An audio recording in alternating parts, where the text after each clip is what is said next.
Hi, this is Dylan Sherry, and you're listening to Big Bang Radio, WNIA 89.1 FM, Nashville, Tarboro, and Rocky Mount, a service of Nash Community College. The views and opinions expressed on the following program do not necessarily reflect the views or opinions of Nash Community College, the Board of Trustees of Nash Community College, or the North Carolina Community College system. From stories shaping the nation to moments unfolding right here at home, this is The Current. We'll take a look at national news, spotlight what's happening across North Carolina, and keep you connected to what's happening on our campus. You're listening to The Current with KJ. Let's get into it.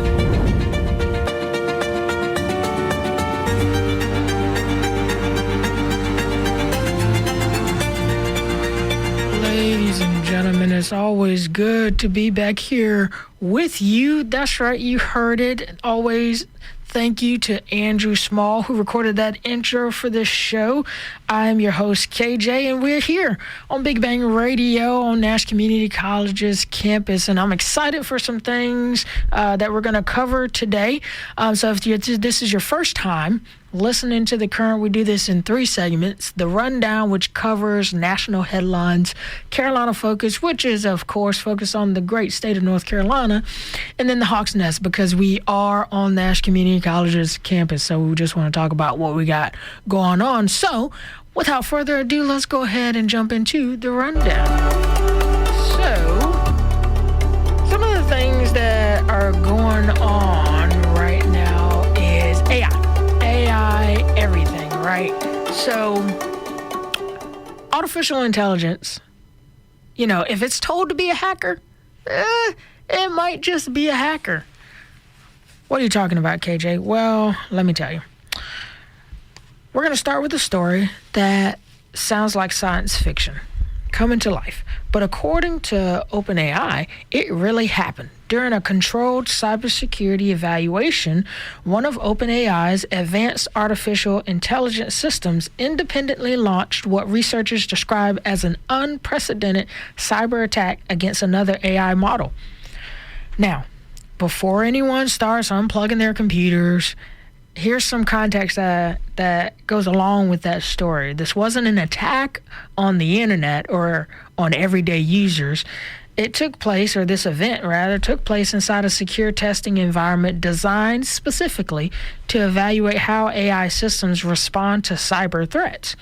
Researchers had instructed the AI to behave like a cybersecurity professional looking for vulnerabilities.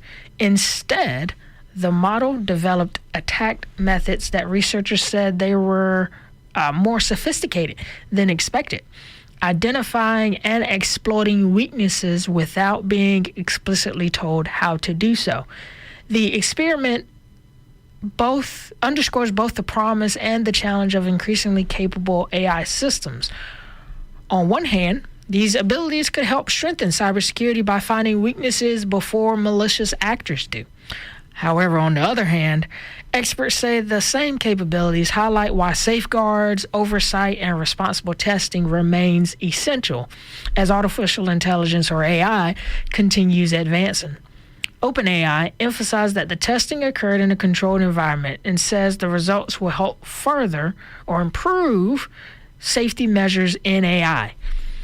However, it's another reminder that as artificial intelligence evolves, so too does the conversation around how it should be developed and deployed responsibly.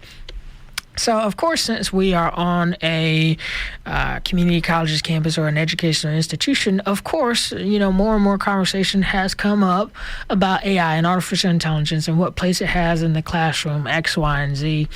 In short, right, a lot of people may feel the same way. In short, AI can be helpful, AI can be useful as long as it is used responsibly.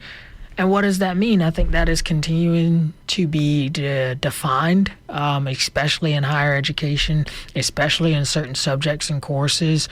I know that just off the top of my head, I know that we at Nash, or not we, but a group at Nash Community College has developed more of a a traffic light, stoplight kind of method or model rather, where each instructor, depending on the content of their course, depending on what is expected in their course, will decide the level of AI usage that is allowed in their courses. So you have a red light, you have a yellow light, and you have a green light, right? It can probably be assumed which level of usage is attributed to which color.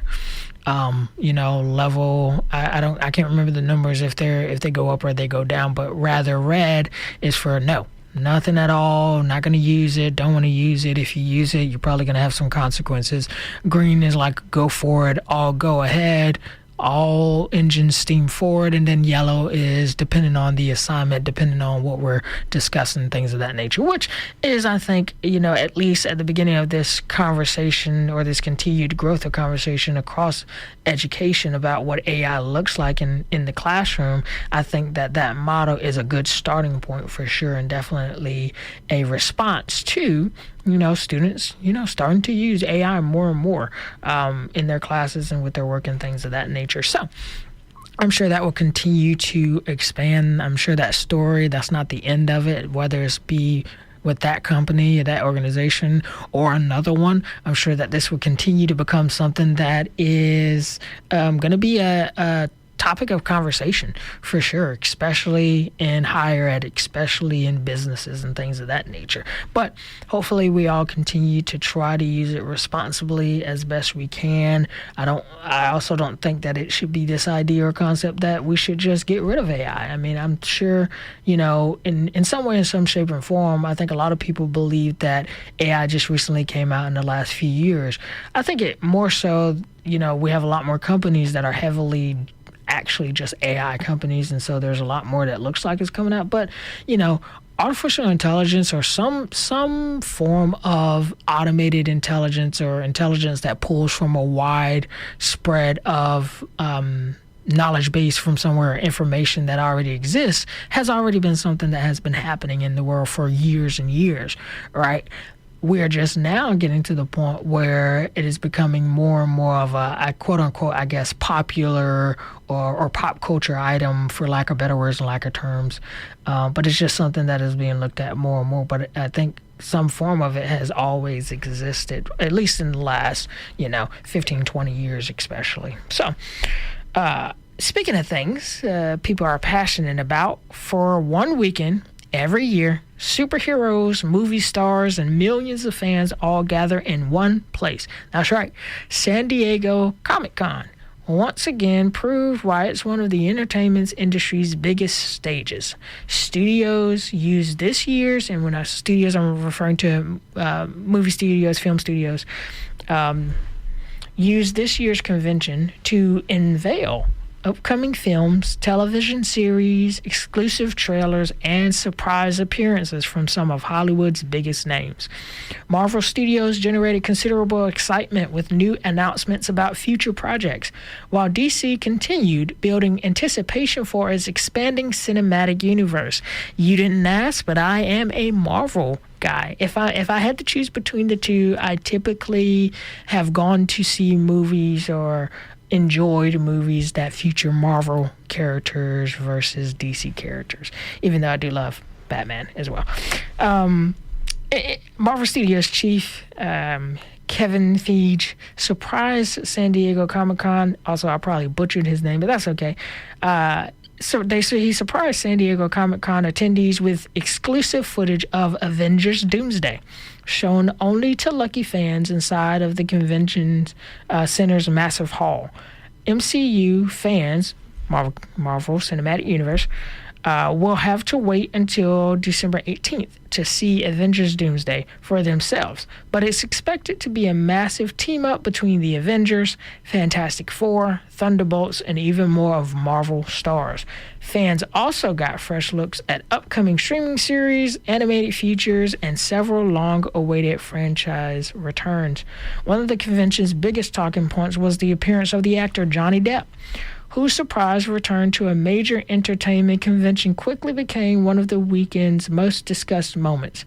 Comic-Con has grown far beyond its comic book roots Today, it's considered one of the entertainment industry's most influential events, often setting the tone for what audiences can expect from Hollywood over the next year. For movie lovers, television fans, gamers, and comic enthusiasts alike, Comic-Con remains one of the biggest weekends in entertainment. Now from fictional heroes to a real one. You may have heard about the individual, the young boy who, almost drowned in the ocean.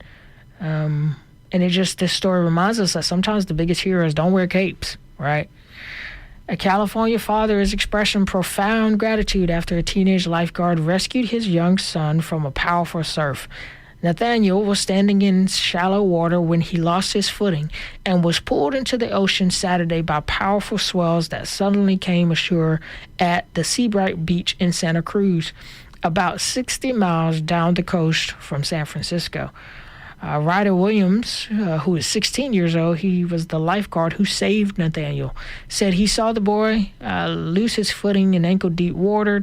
He radioed in and then raced towards Nathaniel. He quoted saying, "After the first wave, I was unable to pull him up because he was limp and the waves were pushing so hard."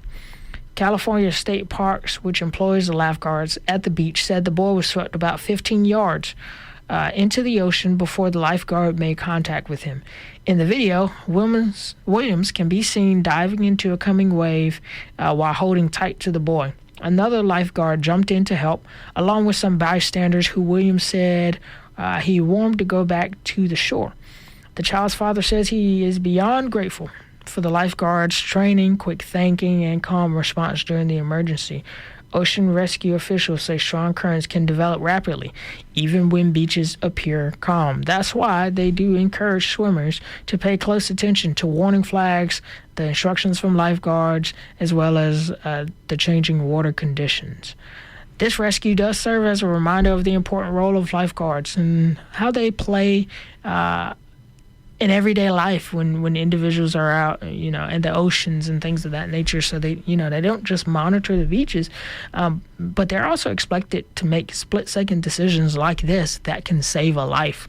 And so I just think it's important, right, when we are going out and doing things and it's kind of how I mentioned, I think maybe last episode or the episode before, we always have to be aware of our surroundings, what's going on, things of that nature, to try to make sure that we have our or take the best course of action for whatever situation we're in at the time. Things happen, it could be us, right, that experienced this and that went through this. And so it's just important to continue to stay aware and to continue to make sure that you always have a clear mind about what you're going to do, and whatever the event or the experience or whatever it is that you're participating in, that you always just have open eyes. So, and then something that's probably important to a lot of us, whether you're commuting to work or, let's say, heading out to vacation or just filling up for the weekend, your next stop at the gas pump may look a little different again. Gas prices continue to fluctuate across the country as markets respond to changing global energy conditions. According to the latest national data, prices vary considerably depending on where drivers live. I think, of course, right?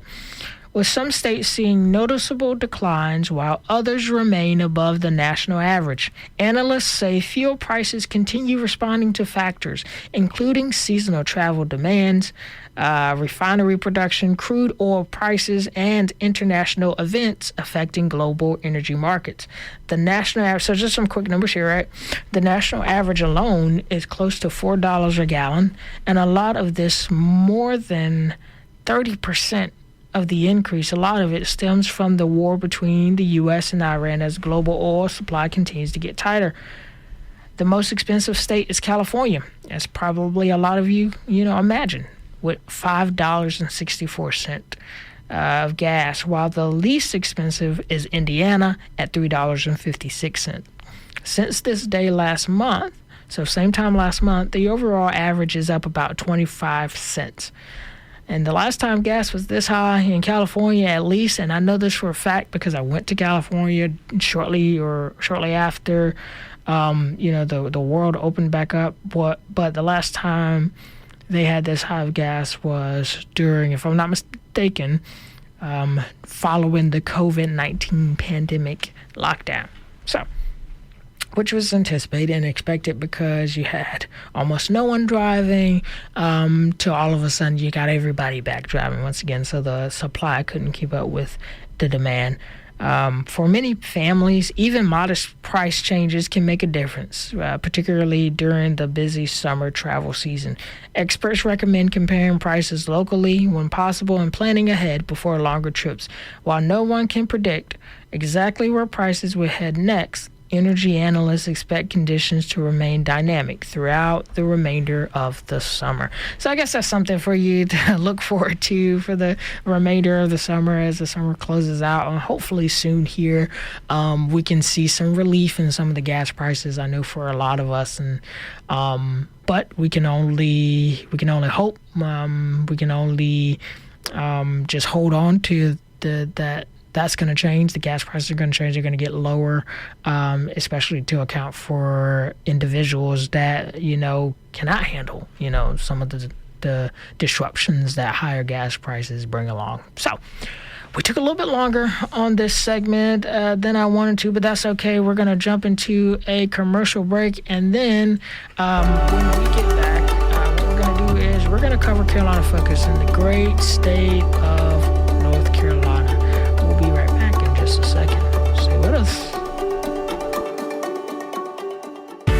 Tuition costs at Nash is 60 to 70% less than at a four-year college, and that's why I choose Nash Community College. Housing costs at a four-year can cost upwards of $12,000. Community college, that cost drops to just $0. Dining and food costs $3,000 to $4,000 at a four-year. At Nash, $0. Here at Nash, get the same education and lower the cost. Start here and go anywhere. Go to nashcc.edu/admissions to start today. You took the first step and quit smoking, but even former smokers may still be at risk for lung cancer. That's why SaveByTheScan.org wants you to know about a new low-dose CT scan that can detect lung cancer early. It takes only 60 seconds and could save your life. You took the first step, now take the next. Visit SaveByTheScan.org for a simple quiz to see if you're eligible and talk to your doctor about screening. SaveByTheScan.org is brought to you by the American Lung Association's Lung Force Initiative and the Ad Council.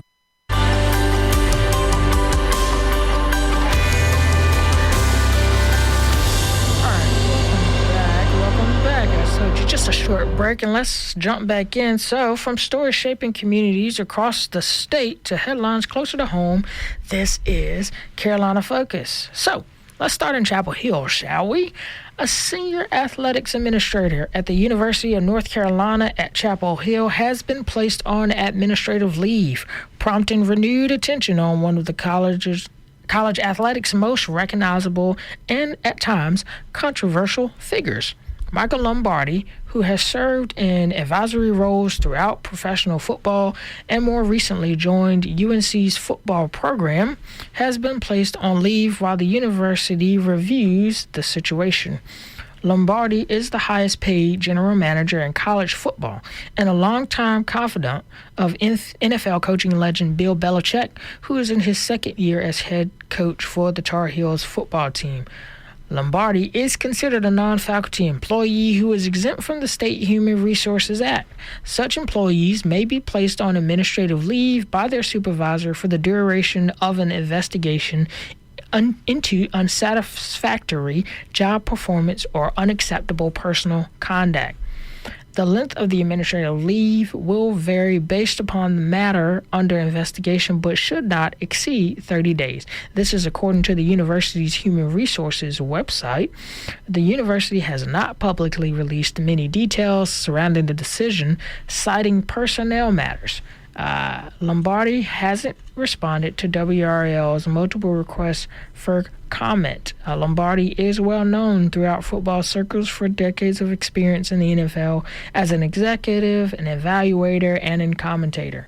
Throughout his career, he's also drawn attention for outspoken opinions and leadership style, making him what some observers have described as a lightning rod within the sport. At this point, University officials have emphasized that the matter remains under review, and no additional information has been announced regarding the duration of the leave for one of North Carolina's most visible athletic programs.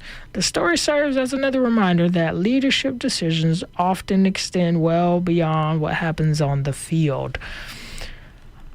I think I want to cover that mainly because, right, if you're in North Carolina, then you support mainly 3 teams: UNC, Duke, NC State, right?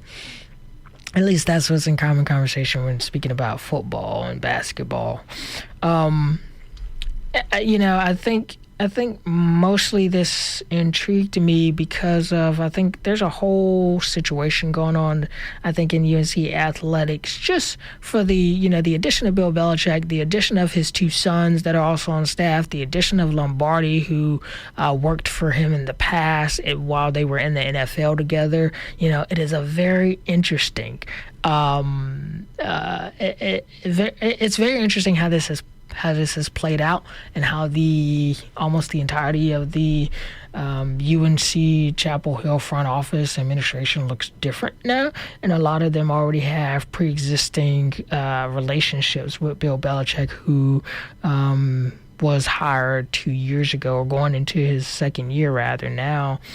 So this is just intriguing to me, and I'm sure, once again, like the other story we talked about, I'm sure that this is not done, right? This is not the end of this. So I'm sure more will come out, and so I'm sure that will continue to develop. And when it does, I will bring it back to you for what I know, for what you all, so that you can know as well. Okay. Let's go to something that's also important to probably millions of North Carolinians: robocalls. That's right. If you are hearing about, your car's extended warranty for the 7th time this week, this is probably the story just for you. North Carolina Attorney General Jeff Jackson is urging the Federal Communications Commission, or the FCC, to strengthen enforcement against illegal robocalls. The request comes as unwanted calls continue frustrating consumers across North Carolina and the country. According to state officials, scam calls remain one of the most common consumer complaints received by government agencies. Jackson is part of a bipartisan group of attorneys and is urging the FCC to strengthen its Know Your Customer rules to help prevent scammers from using the U.S. communications network. The rules would cut off scammers access to legitimate telephone numbers and allow phone companies to suspend or terminate callers who use their networks to make unlawful calls.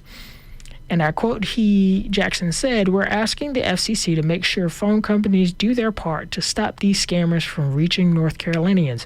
If scammers can't reach our communications network to begin with, they can't make their illegal robocalls, and they can't trick people out of their money." Last year, Americans received more than 29.6 billion scam calls and texts and lost nearly $2 billion, with a B, $2 billion to these scams.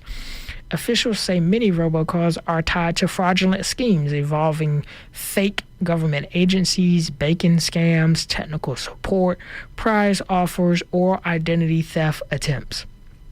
The Attorney General is asking federal regulators to expand enforcement efforts and increase accountability for companies and individuals responsible for generating illegal robocalls. Consumer protection experts continue reminding residents never to provide personal or financial information during unsolicited phone calls and to verify requests independently whenever possible.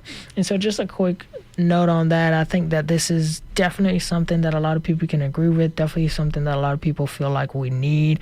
Robocalls are just kind of getting out of control. Thankfully, my phone company, thankfully, I have I guess a setup or an app or whatever that automatically blocks a lot of those, which is great. Or it also gives me a screening for potential scam.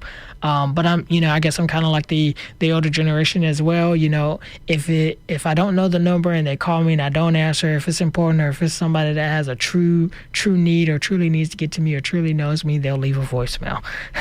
And if they don't, then I know that it was indeed a scam. Because interestingly enough, scammers don't leave a lot of emails. They leave some. Don't don't get me wrong, because I've had one or two that are like, call me back for some banking stuff or whatever, call me back for your extended warranty, and I'm like, oh, okay.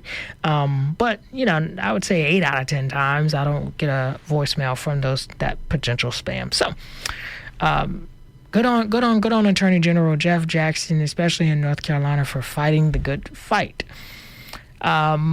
For a story that's a little more difficult to hear, but one that carries an important reminder during these hot summer months, is the investigation into the death of K9 Chilli has concluded that the Pitt County Sheriff's Office dog was unintentionally left inside a patrol vehicle during extreme summer heat. In a post on Facebook, Sheriff Paula Dance said the loss of Chilli has been one of the most difficult events the Sheriff's Office has faced, while acknowledging the community deserves honest answers.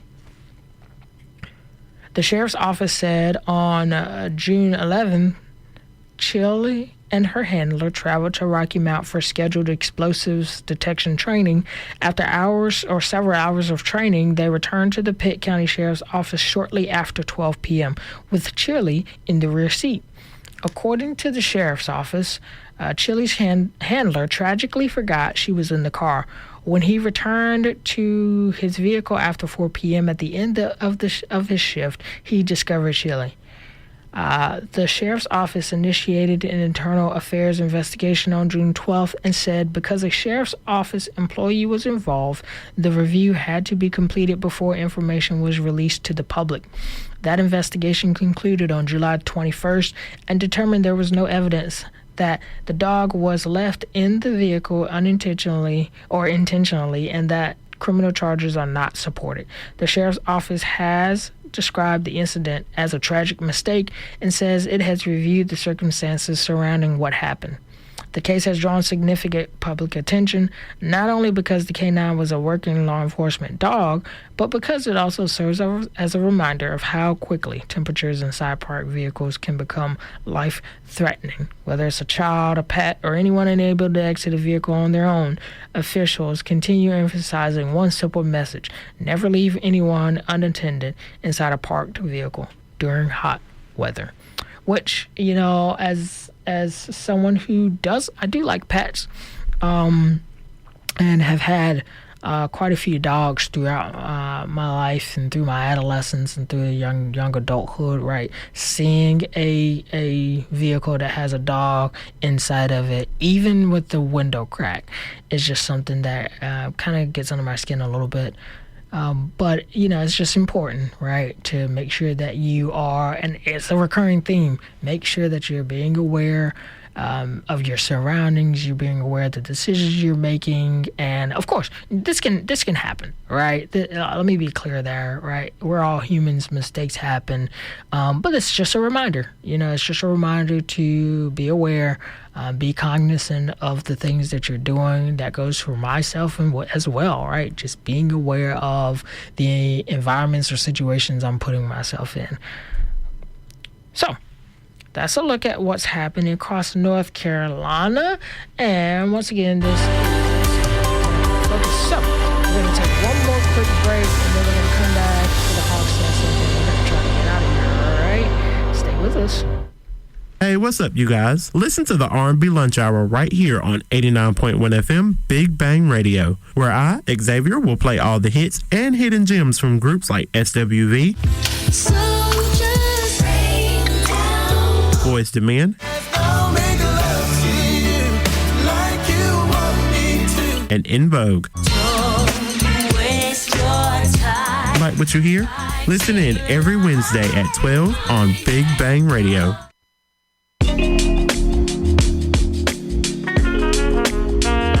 Did you miss me? Well, not to worry. I'm back with you. This is KJ here on The Current, and we're on Big Bang Radio on Nash Community College's campus.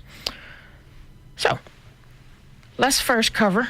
We're in the Hawks Nest, and let's just get an idea of what we have going on Nash Community College's campus. 22 weeks of dedication and a career of service begins. Help me in recognizing one of the college's newest graduating classes, Congratulations to the graduates of the Basic Law Enforcement Training Academy here at Nash Community College who completed the program yesterday after 22 weeks of intensive classroom instruction and hands-on practical training.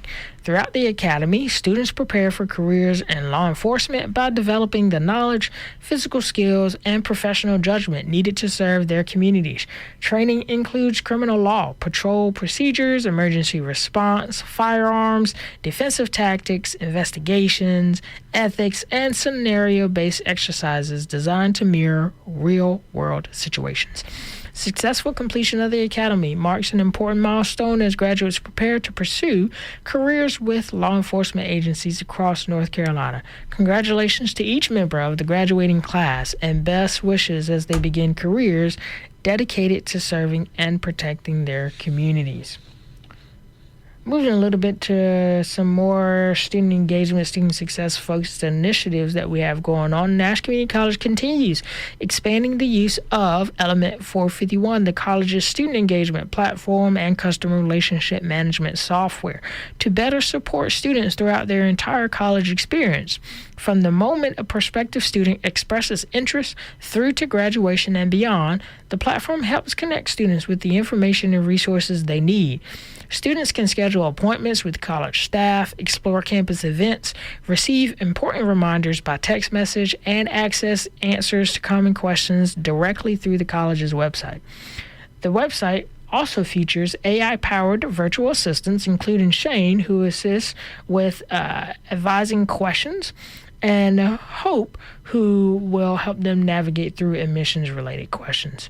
Together, these tools are designed to provide timely information, improve communication, and make it easier for students to connect with college services whenever they need assistance. And last but certainly not least, speaking of getting started, the beginning of the fall semester is just around the corner, folks. August 17th is our first day of class. New student orientation is just around the corner for students preparing to begin classes this fall. Orientation sessions for new curriculum students are scheduled for Tuesday, August 12th at 10 a.m. with a virtual session available that evening at 7 p.m. Another in-person orientation will take place on Wednesday, August 13th at 5 p.m. Students participating in the Career and College Promise or CCP dual enrollment program will attend orientation on Wednesday, August 13th at 4 p.m. Orientation gives new students an opportunity to become familiar with campus resources, technology, student services, and academic expectations before the semester officially begins. Additional details, including the complete orientation schedule and other upcoming campus events, are always available on the college's website at the events page. Whoa, that was a lot. We try to get a lot in today. We went a little bit over, but that's okay because I love being with you guys, and I hope you love being with me. And so once again, you are listening to The Current with KJ, and we just went over the Hawk's Nest to talk about what we have going on campus. That's all the time we have, people. Thank you for listening to The Current with KJ. Stay informed, stay thoughtful, stay connected, and love always. Have a good one.